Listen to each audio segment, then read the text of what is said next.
బాహుబలి 2 ప్రభంజనం తర్వాత young rebel star Prabhas national ఐకాన్గా మారిపోయాడంటే అతిశయోక్తి కాదేమో.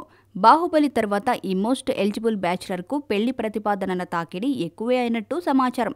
గత 5 ఏళ్లుగా ప్రభాస్ పెళ్లి గురించి సినీ వర్గాల్లో తీవ్రమైన చర్చ జరుగుతున్నది. రాజమండ్రి, భీమవరంకు చెందిన ప్రముఖుల కుమార్తెల ప్రొఫైల్స్ కుటుంబ సభ్యులు ప్రభాస్ ముందు పెట్టగా వాటిని సున్నితంగా తిరస్కరించినట్టు గతంలో వార్తలు వచ్చాయి. కొన్నిసార్లైతే ప్రభాస్ ఇష్టపడింది ఈ అమ్మాయి అంటూ సోషల్ మీడియాలో కొన్ని ఫోటోలు హల్చల్ చేశాయి. అయితే తాజాగా వెలుగులోకి వచ్చిన ప్రభాస్ పెళ్లి విశేషాలు ఏమిటంటే, బాహుబలి సినిమాకు గ్రీన్ సిగ్నల్ ఇచ్చిన సమయంలో ప్రభాస్తో కుటుంబ సభ్యులు పెళ్లి ప్రస్తావన తెచ్చారట.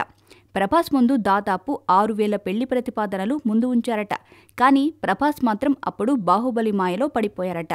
బాహుబలి తప్ప మరో అంశం డార్లింగ్ మనసుకు కట్టిపడేయలేకపోవడంతో ఆ ప్రతిపాదనలన్నీ బుట్టదాఖలయ్యాయనేది సమాచారం. బాహుబలి పూర్తయ్యే వరకు పెళ్లి చేసుకోనని కుటుంబ సభ్యులకు సూచించారనేది అప్పట్లో సమాచారం. అయితే ప్రభాస్ పెళ్లి 2 ఏళ్లు వాయిదా వేస్తే నష్టమేమీ లేదని అంచనాకు వచ్చారు. 2 ఏళ్ల తర్వాత పెళ్లి చేద్దామనుకున్న ప్రభాస్ కుటుంబ సభ్యుల ఆశలపై దర్శకుడు రాజమౌళి నీళ్లు చల్లాడు. బాహుబలి 2ను తెరపైకి తెచ్చి పెళ్లి ప్రస్తావనను మరో 2 ఏళ్లు వాయిదా వేశారు. అలా ప్రభాస్ పెళ్లి అనూహ్యంగా 5 ఏళ్లు వాయిదా పడింది.